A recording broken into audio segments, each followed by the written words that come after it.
Easter Sunday pala. So ngayon magluluto tayo ng gulay. Gulay. Gulay gisado na upo tsaka sitaw. Yan. Simple lang pero masarap at masustansya. Happy Easter everyone! Yolanda Kitchenomics. Bye-bye Leyte. Sa Bye-bye City tayo ngayon with my friend Annabelle. Hello guys. Ayan na, naglalagay na ako ng bawang. Yan, bawang. Ganito lang. Tapos sibuyas. Sitos-sitos lang.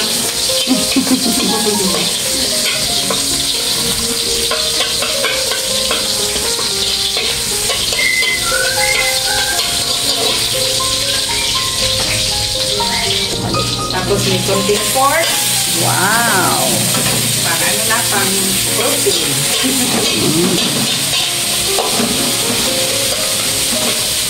Alam nyo guys, magaling magluto si Annabelle.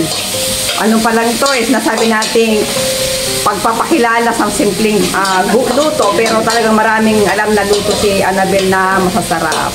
For this time, simple lang tayo na ulam, pero may gulay. Hindi na ako paghanda. Meron tayo ng tortang isda. Wow! Yan, di ba? Tapos lagyan natin ng konting toyo. Toyo.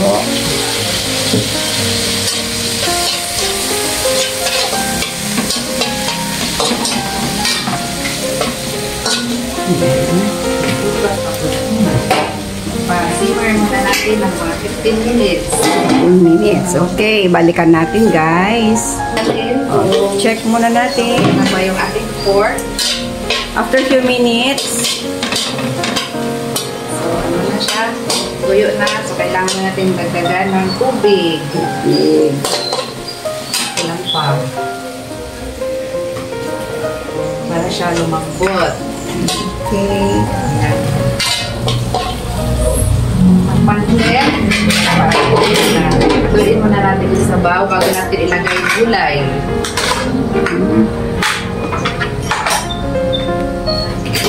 Ayan. Tignan natin. Wow! Diba? Malapit na maluto ang ating pork. So, medyo mainit. Ilagay na natin yung ating sitaw. So, isa lang.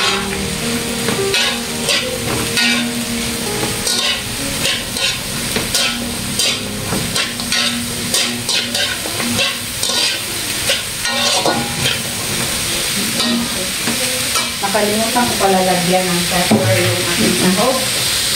Paminta.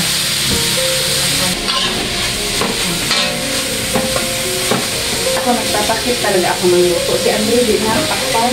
Oo. Takpan. Ay, okay natin. ayun, mapangin.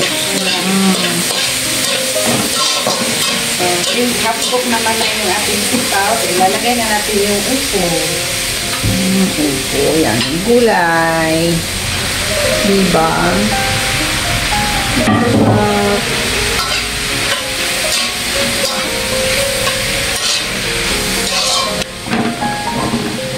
Ano kasi yan, medyo matanda na siya. Kaya yun ako muna mga hindi ko sila sinabay. Kasi ano po yung bata na usap.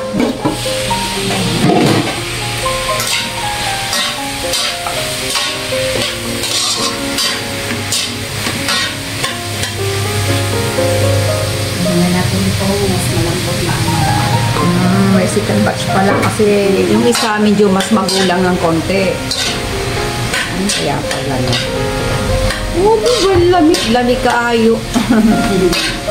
May food na tayo for our Easter Sunday. Pag-ulit. Balikan natin guys. Ito guys, susunod nating lutuin. Bali, nilagyan lang ito ng dilis ito na maliliit. Tapos, nalagyan na ito ng seasoning. Simple lang naman luluto din ang itlog. Ayan. Ayan, dito na. Mas masarap yung gulay no pag hindi siya overcook. Lagyan natin ng fish sauce. May Para fish. magkalasa. Okay lang. Okay.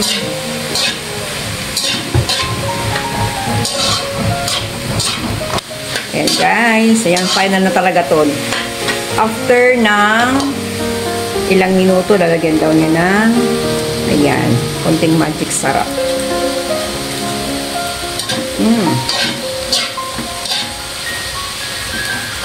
Okay. Makuha dahil kung ano. Konting water. Para di na masunod. Oo, hindi masunog.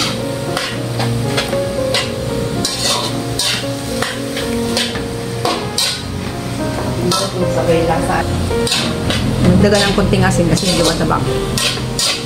Ayan. Okay. Nagdagdag ng konting oyster sauce. ito na pag pinali na ito guys. Hali na.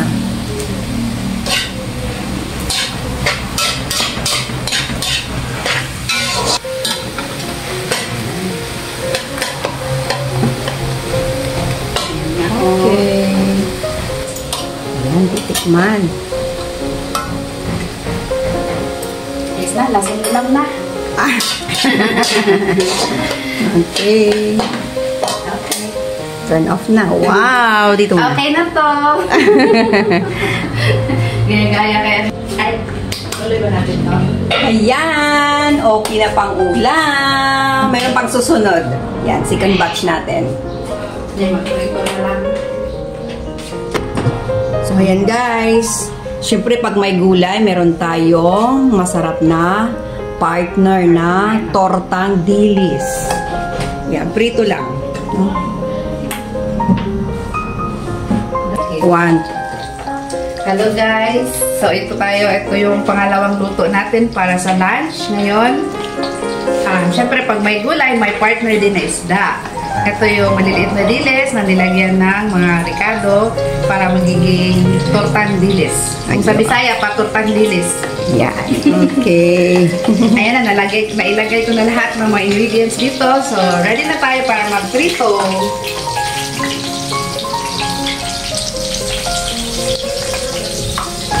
Prito lang.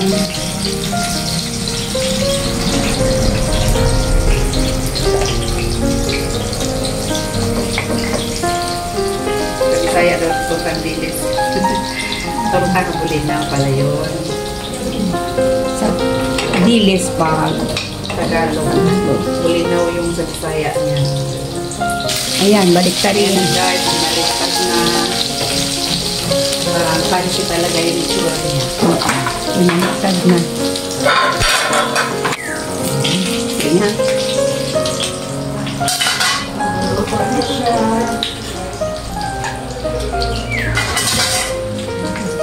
Tanggalan natin ang mantika.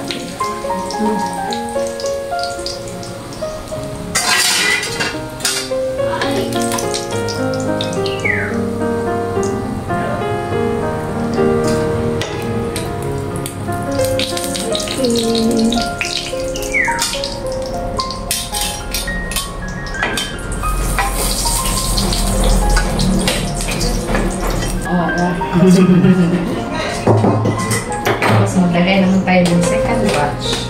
Second batch.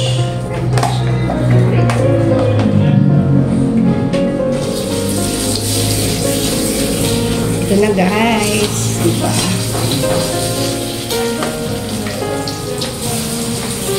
Sabi nila, wala pang ano yan. Simple, man lang yan. Oo, sige lang. Budget, anong sinasabi nating ulam ideas? Budget ulam. Diba? Idea natin. Palagay mo, Bel, magkano yung budget natin sa pagkain ngayon? Saan dito? Ito yung recipe na ginawa natin. Para sabihin nating budget-friendly ulam, masustansya na, kayang-kaya sa bulsa ng mga nanay.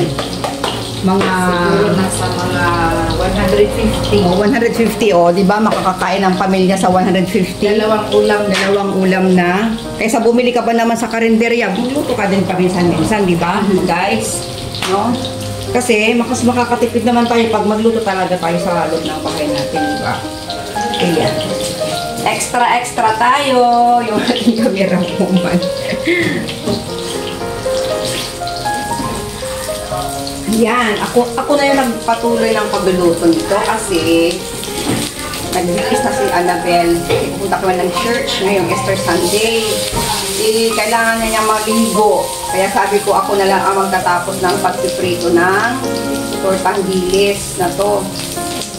Yan, bulinaw ba? Ang tawag nito, bulinaw pag dito sa waray-waray. No? Kaya ito ako na lang nagtapos ng aming ulam. Kasi pupunta po kami ng church. Kailangan na lang magbihis. Diba? Ito yung ulam namin.